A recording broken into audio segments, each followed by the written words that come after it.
চার দেয়ালে মাঝখানে আজ একা আমি থাকি। চার দেয়ালে মাঝখানে আজ একাই আমি থাকি। জীবনে স্মৃতিগুলো চোখের জলে লিখি। জীবনে স্মৃতিগুলো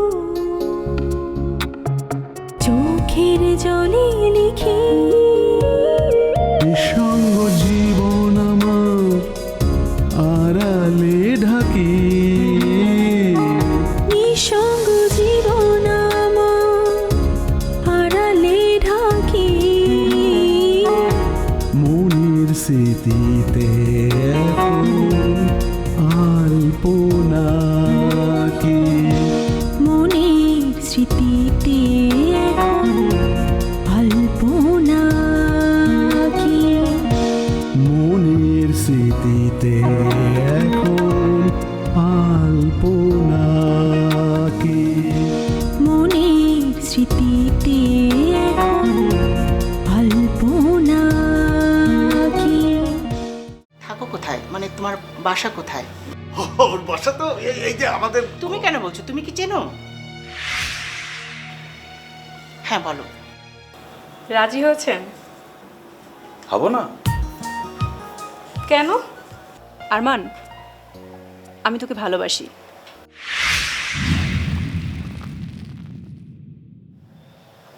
হ্যালো হ্যালো। সংসার করতে গেলে অনেক কিছু মানায় চলতে হয়, তা নাহলে সংসারে সুখ হয় না।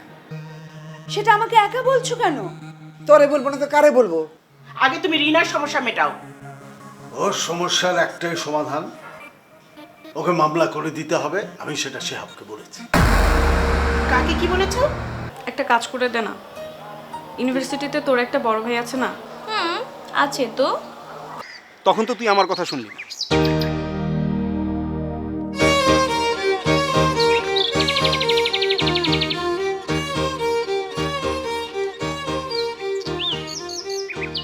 এখন কি করবি? ওর সামনে কিভাবে গিয়ে দাঁড়াবি? দিনের পর দিন এভাবে লুকিয়ে বেড়াবি?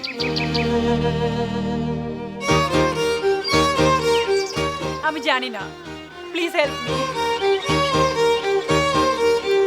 তুই জানিস না মানে? তুই জানিস না মানে কে জানে? জানতে তোকে হবে শম্পা। তুই আমাদের পুরো ফ্রেন্ডশিপটা নষ্ট করে দিয়েছিস। একবার চিন্তা করে দেখ তো, আরমান না থাকলে চপল থাকবে না, চপল না থাকলে আমি থাকবো না, আর তুই না থাকলে আমরা কেউই থাকবো না। পরিণামটা ভাববি? আমি আসলে বুঝতে পারিনি, তখন আমার মাথায় কোনো কাজ করছিল না। বোকার মতো কাজ করেছিস তুই, একটা বোকা শম্পা। ঠিক আছে, আমি বোকা। তোরা থাকবি, আমি না থাকলে সমস্যা কি? তোরা একসাথে থাকবি, আমি থাকবো না। থাকলাম না আমি। শম্পা, শম্পা শোন।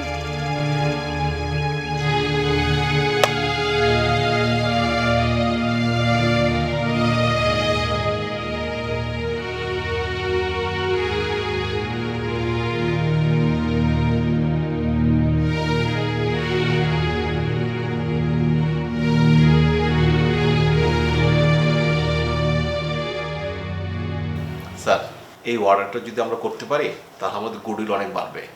সারা বছর কাজের কোনো অভাব হবে না। তবে তা ডিপেন্ড করে অর্ডারটা কোয়ালিটি কন্ট্রোল করা এবং ঠিক মতো ঠিক সময়ে শিপমেন্ট করা। আপনি কোনো চিন্তা করবেন না স্যার, সব কিছু আমার উপর ছেড়ে দেন। I will take care. Sir, আগে আমি কোয়ালিটি এনশিওর করতে চাই। আপনি কয়েকটা স্যাম্পল রেডি করে ফেলুন। Sure sir. স্যার, একটা কথা বলি? হ্যাঁ বলুন। Is anything wrong? You look very upset. না না, এভরিথিং ইজ ফাইন। আচ্ছা, আপনি স্যাম্পল ডিজাইন আর মার্চেন্টাইজিংয়ে নতুন কিছু লোক নিন। ডিজাইনটা আমরা নিজেরাই করতে চাই। তাহলে তো খুবই ভালো হয় স্যার। আমরা আমাদের নিজস্ব ডিজাইন ডেভেলপ করতে পারবো। সেই ডিজাইন দেখিয়ে বায়ারদের কাছ থেকে কাজ নিতে পারবো। আমি আজই বলে দিচ্ছি অ্যাডমিনকে। ঠিক আছে। আমি তাহলে স্যার স্যাম্পলটা রেডি করার ব্যবস্থা করি। মামুন সাহেব, এটা আমাদের সব থেকে বড় অর্ডার। আই নো স্যার, কোনোভাবেই ফেলিয়ার হওয়া যাবে না। আমরা সাকসেসফুল হবই, আপনি কোনো চিন্তা করবেন না। I will take care. Thank you. আমি আসি।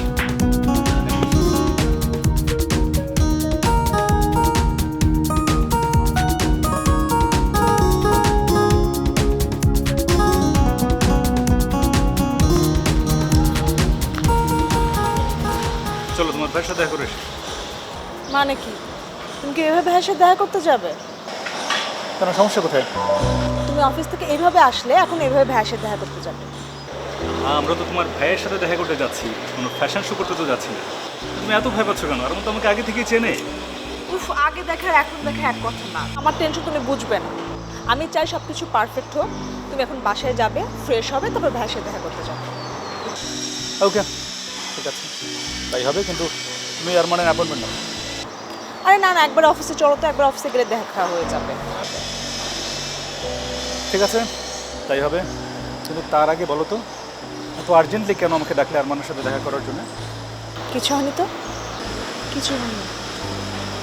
না সুলতানা, আমি তোমার পরিবর্তনটা বুঝতে পারছি। তুমি এমন সিরিয়াস কখনো ছিলে না। সত্যি ঘটনাটা আমাকে খুলে বলো। আমি কালকে রাতে ভাইয়াকে তোমার কথা বলেছিলাম। বলে ফেলেছি? কি বললো? আর সব ভাইরা যা বলে তাই বলেছে। না সুলতানা, আমাদের সম্পর্কটা স্বাভাবিক না। তুমি যেভাবে বলছো আর মানে এভাবে বলেনি নিশ্চয়ই। সত্যি কথা বলো, কি হয়েছে? কি আর বলবো, বলেছে আমরা ভুল করছি, তোমার বেতনের টাকা আমার হাত খরচে চলবে না, বাসার কেউ মেনে নেবে না, পরে এটা নিয়ে অনেক অশান্তি হবে সংসারে, এইসব আর কি। ঠিকই তো বলেছে। তুমি কে বলো? আমি আর কি বলবো, বললাম যে আমি যদি ভুল করে থাকি আমি শাস্তি ভোগ করবো। আচ্ছা সুলতানা, তোমার কি মনে হচ্ছে না যে তুমি সত্যি সত্যি আমাকে ভালোবেসে ভুল করেছো? এসব ফালতু কথা বাদ দাও তো, চলো আমার ভাইয়ের সাথে দেখা করে আসে, চলো। না, আমি যাব না। মানে? মানে আমি আরমানের সাথে দেখা করতে যাচ্ছি না।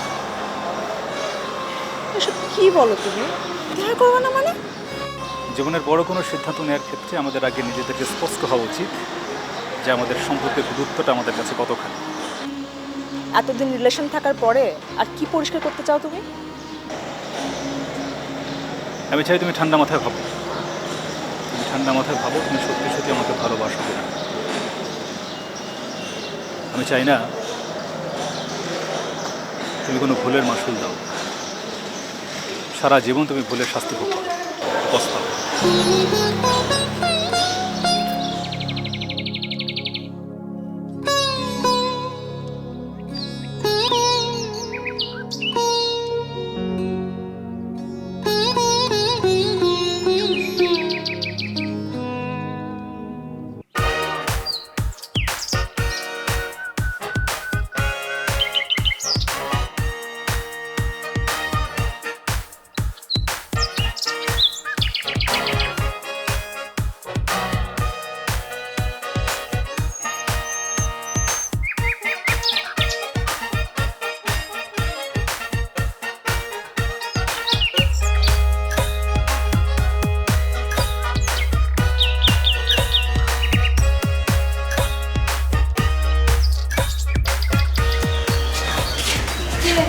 কি হয়েছে? এখানে বসে আছিস কেন? কিছু না, চল। মন খারাপ? না কিছু হয়নি, চল তো, ভালো লাগছে।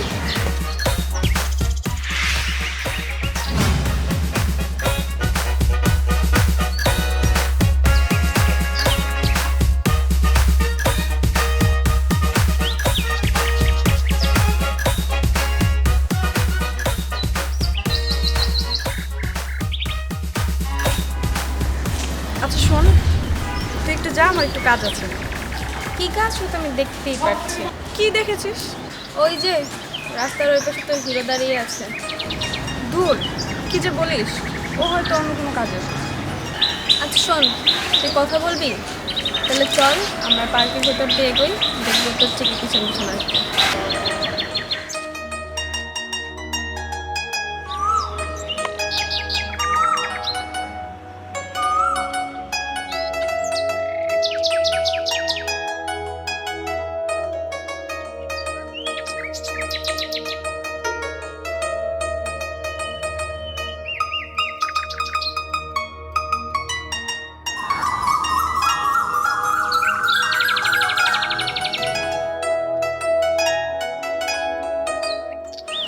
দেখেছিস দাঁড়িয়ে আছে, বলেছিলাম না। আচ্ছা তুই একটু দাঁড়া, আমি কথা বলছি।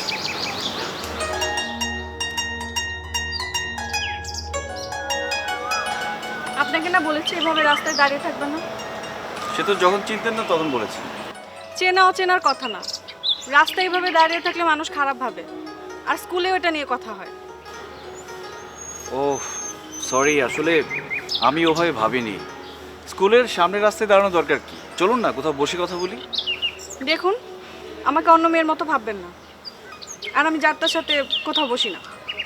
আপনার বাসায় একদিন কথা বলতে পারিনি, তাই একটু কথা বলতে এসেছি। 2 মিনিট কথা বলার ব্যবস্থা করে দিন প্লিজ।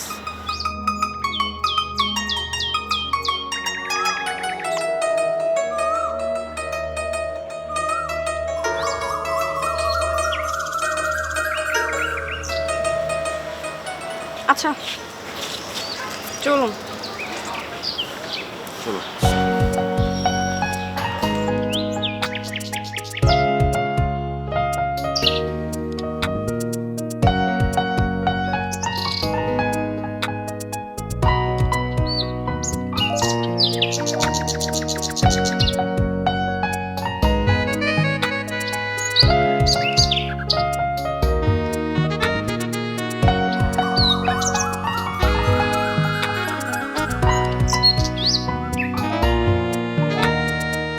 কি ব্যাপার, কথা বলবেন নাকি বোবার মতো হাঁটবেন?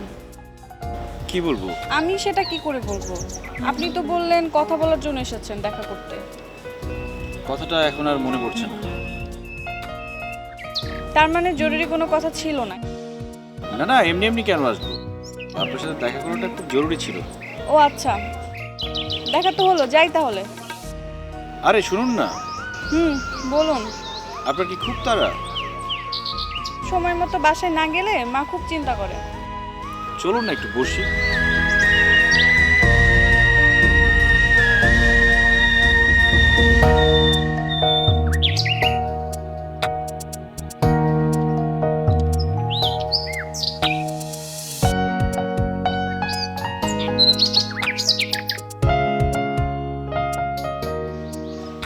আচ্ছা, আপনি কি বুঝতে পারেন আমি কেন বারবার আপনার সাথে দেখা করতে আসি? আমি কি করে বলবো? আপনি কি বুঝতে পারেন? আপনি এত বিরক্ত করার পরেও আমি বাসায় আপনার নামে কেন নালিশ করিনি? সেটা আমি কি করে বলবো? আপনি বলুন না। আগে আপনারটা বলুন।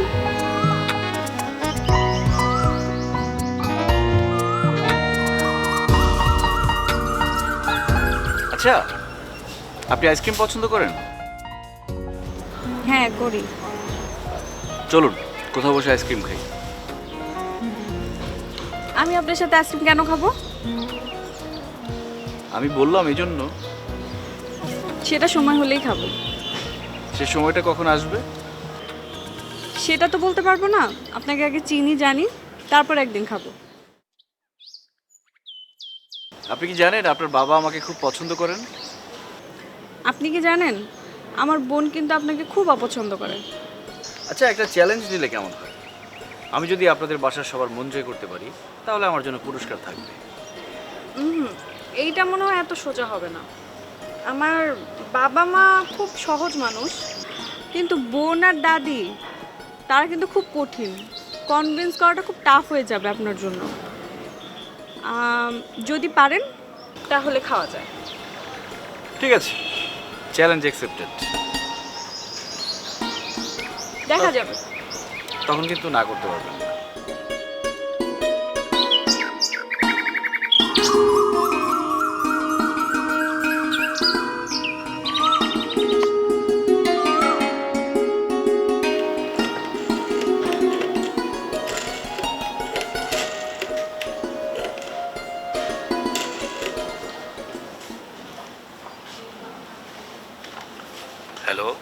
জি মিনুদা, আসসালামু আলাইকুম।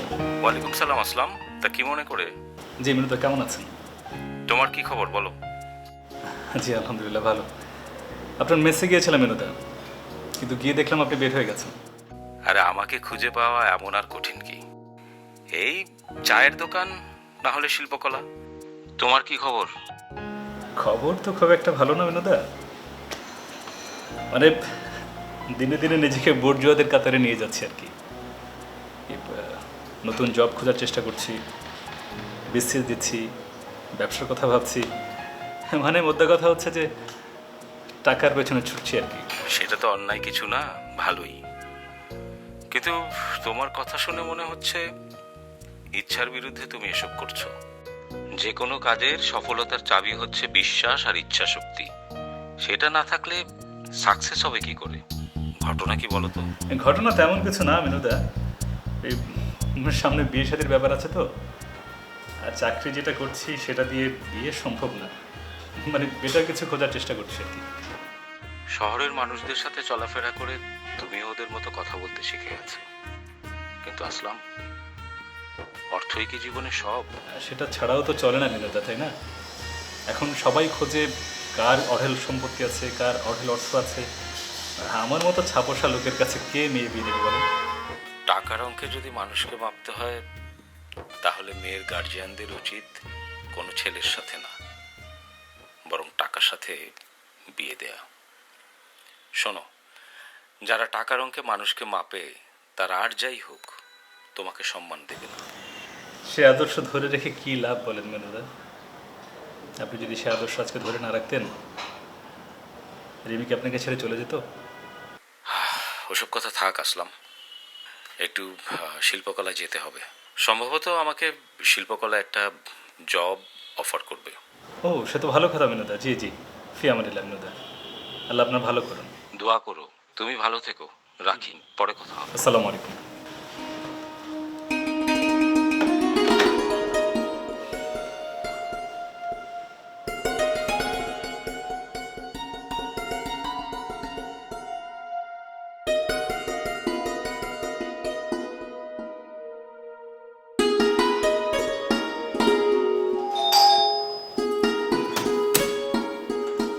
এতক্ষণ এলি? সারাদিন কোথায় ছিলি বল? সারাদিন কোথায় ছিলি? স্কুলে ছিলাম মা। কি হয়েছে? কি আর হবে, সব আমার কপালের দোষ। তোরা তো সবাই মিলে আমাকে পাগল বানিয়ে ছাড়বি। কি হয়েছে বলবে তো, আমি তো কিছুই বুঝতে পারছি না। কি বলবো, এসব কি মুখে আনা যায়? আশেপাশের লোকজন, আত্মীয় স্বজন, সবার সামনে মুখ দেখাবো কি করে?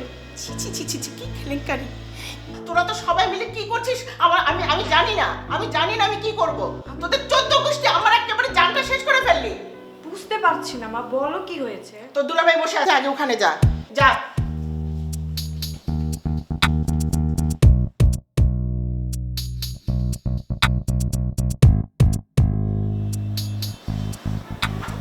দুলাভাই, কি হয়েছে? কি এটা? Divorce letter. Divorce letter? কেন? তোমার আপা আমাকে ডিভোর্স দিয়েছে। কি করেছেন আপনি? তোমার আপার মতে আমি একটা লম্পট, দুশ্চরিত্র, যাকে তাকে নিয়ে আমি সিনেমা দেখতে যাই, ঘুরতে যাই। সিনেমা দেখতে কাকে নিয়ে গিয়েছেন? সেটা তো আমি জানি না। দুলাভাই, আপনি শান্ত হয়ে বসুন। আপার মাথা এখন গরম আছে তো, কি দিয়ে কি করছে বুঝতে পারছে না। মাথা ঠিক হলে দেখবেন সব ঠিক হয়ে গেছে। কথা বলেছেন আপার সাথে একবারও?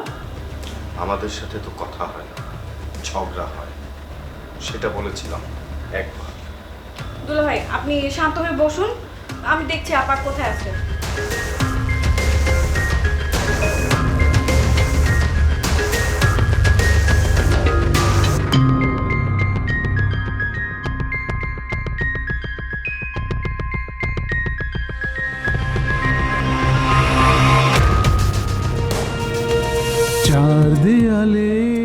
কোন মেয়ের কথা বলছো? বিনা নাকি রিনা? রিনার কথা বলছি, তোমার বড় মেয়ে। আপু, হাড় মাংস জ্বালাতেই যখন চাও, তাহলে ডিভোর্স দেওয়ার কি দরকার? সারা জীবন একসাথে থেকে গেলেই তো হয়। আরে ওই লোকটার সাথে সারা জীবন থাকা অসম্ভব। কেন আপা, কি এমন অন্যায় করেছে দুলা ভাই? আর তুই খুব বুঝে গেছিস না? ভাইয়া ও আমার উপর অভিমান করে আসে। তো কি নিয়ে অভিমান হলো? তাহলে শুরু করা যাক। রীনা এবং শেহাব দুজনে স্বামী এবং স্ত্রী। অবজেকশন ইউর অনার, আমি এখন স্ত্রী নই। একদম চুপ করে বসে থাকবি। আইডিরা তোকে বিয়ের কত বছর হয়েছে? স্মৃতিতে এখন অল্প